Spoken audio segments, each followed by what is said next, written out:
Okay guys, so today it's still cold here in the Northeast, here in New Jersey. It's one of these things that makes you want to do soup. I did a sopa de gallina last time, so today I'm gonna do a more hearty soup. It's very traditional in Peru. It has an Italian background of a famous soup from Italy called minestrone. In Peru, they took out the E and just wrote it in Spanish, Menestron. But it has a different color and taste to it, and a little bit of different ingredients as it evolved in Peru to have it to be another Peruvian Italian dish.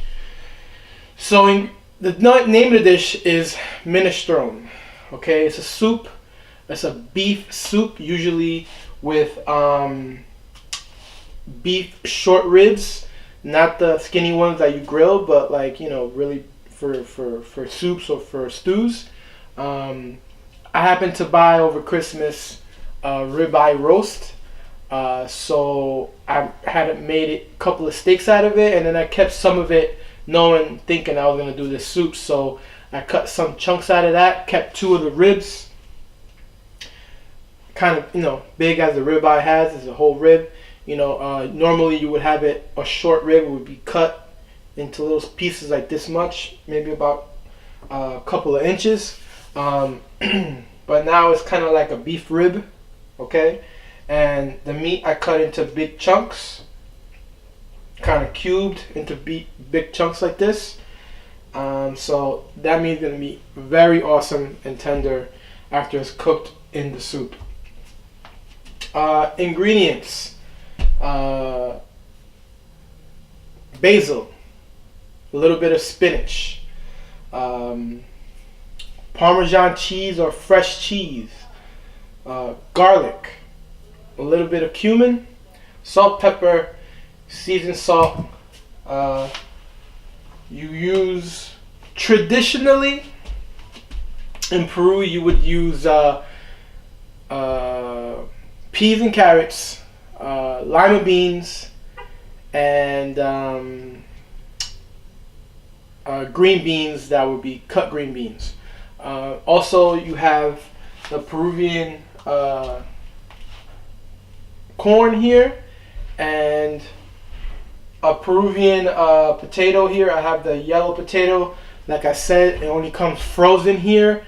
So what I would do is just preheat it, steam it, or microwave it, and throw it in the last moment in the soup just to heat it up again. And because if not, it'll probably dissolve in there. Even though I'm gonna keep it rustic and keep it with the skin. Obviously, most of the time people take off the skin, but I find this skin really, really, really, really, really thin. You can hardly taste anything of it. So I kind of keep the rustic look to it. I like it. It doesn't affect the taste or the texture of the potato because it's really, really thin.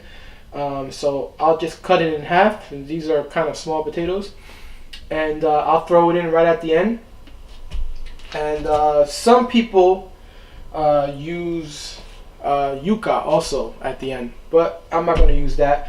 Also, I'm not going to use the lima bean. I prefer to use the white cannelli bean.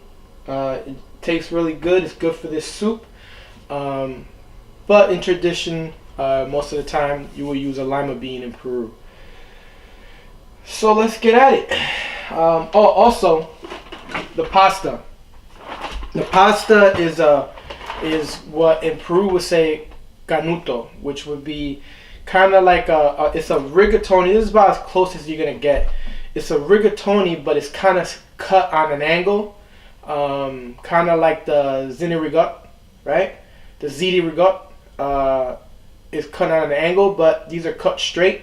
But you definitely want a pasta that is of this nature. A ziti, a rigatoni, a small rigatoni, something kind of big in like a tube, I guess you can want to say. So I'm gonna use rigatoni today.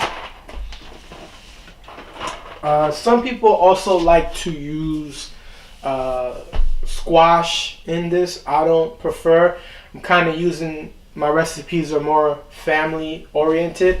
I also take from the general knowledge of what traditionally is used, but of course everybody has their little family secrets. I prefer not to use the squash or calabaza, zapallo you will call it in Peru, and just use the regular, just red onion, garlic, the basil and spinach, which I pureed in a blender with some of the cheese and some garlic, a little bit of milk also to make the pesto.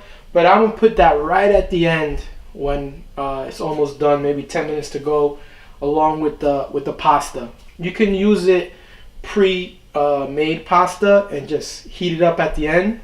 Try to regulate the time so the pasta will be al dente, but I think I got it down packed a little bit. I've done it a couple of times. So I'm gonna heat up my pot. Like I said, I chopped up a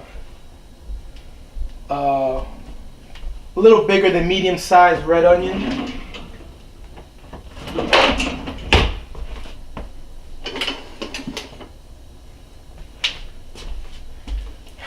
Put a little vegetable oil. You can use olive oil too if you want.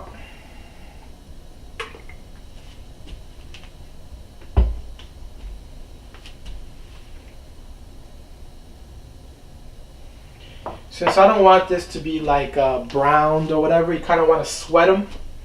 I'm going to put it in now with cold oil.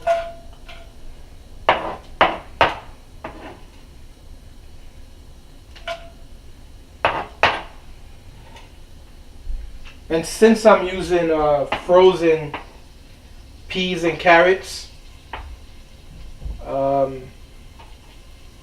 put them in later. I won't put them in now.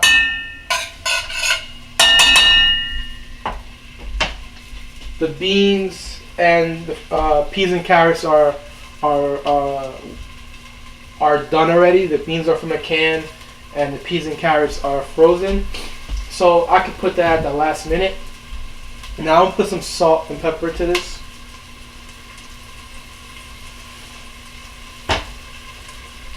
In tradition, some also use leeks. You chop up leeks to put in there too. I didn't have any leeks available, so I'm just going to use the red onion. So this is my little family thing.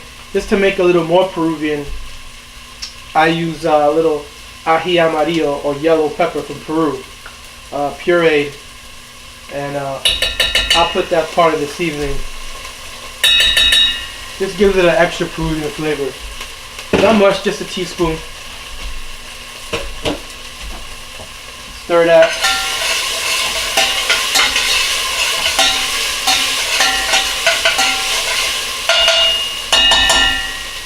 Just right away you can smell that yellow pepper getting to work.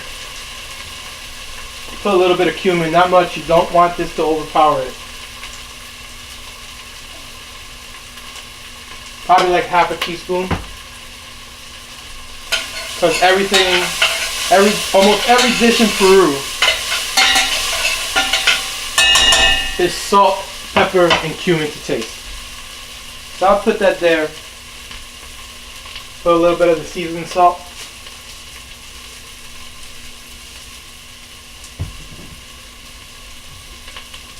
Now the meat, I want to brown a little bit.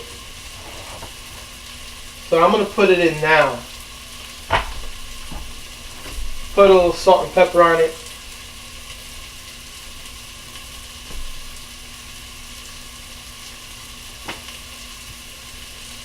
You don't have to make this step, but there's something about caramelizing just a little bit that makes it just taste better.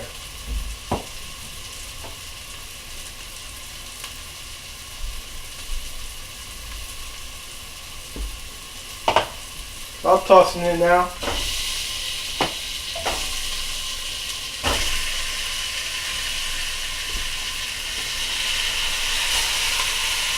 So big chunks. You really want big chunks.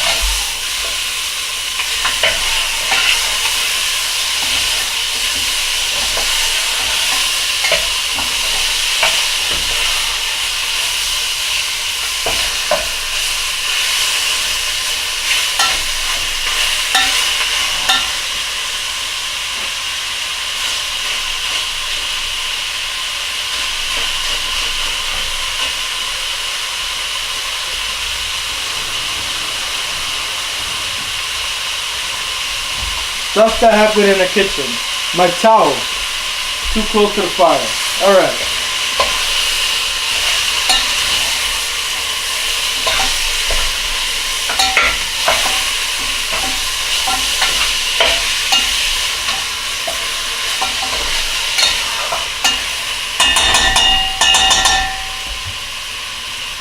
Now, since I don't really want to burn the garlic, I'll put some garlic in here. That's pureed garlic. That's about a tablespoon.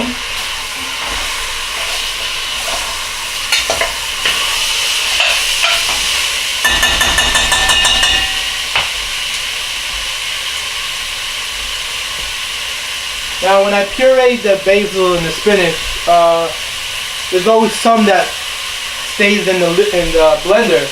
So why waste it, right? So the water that I'm going to put in, I'm cleaning out my blender. It has a little bit of basil in it, but I'll pour it in from here.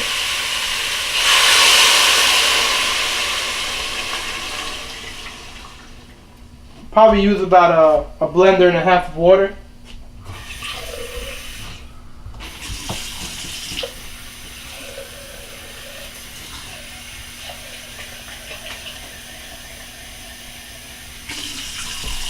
See where this takes me.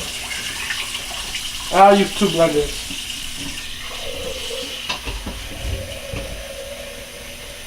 Kind of want it to the top. It's going to reduce, so you really want to get it to cook for a while and get the meat very very tender.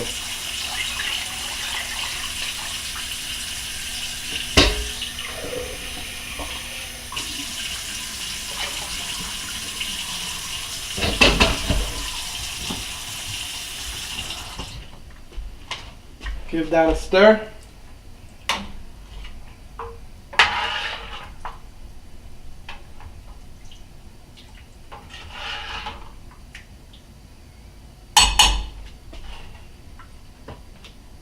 Cover it up. I keep it on high until I get a boil, and then put it back on medium heat, and then you just let it cook for a good maybe hour. It'll reduce for a little bit, concentrate the flavors, and then we can start adding our fresh ingredients and serve it and have one of the best soups you're ever gonna have. So I'll be back, guys.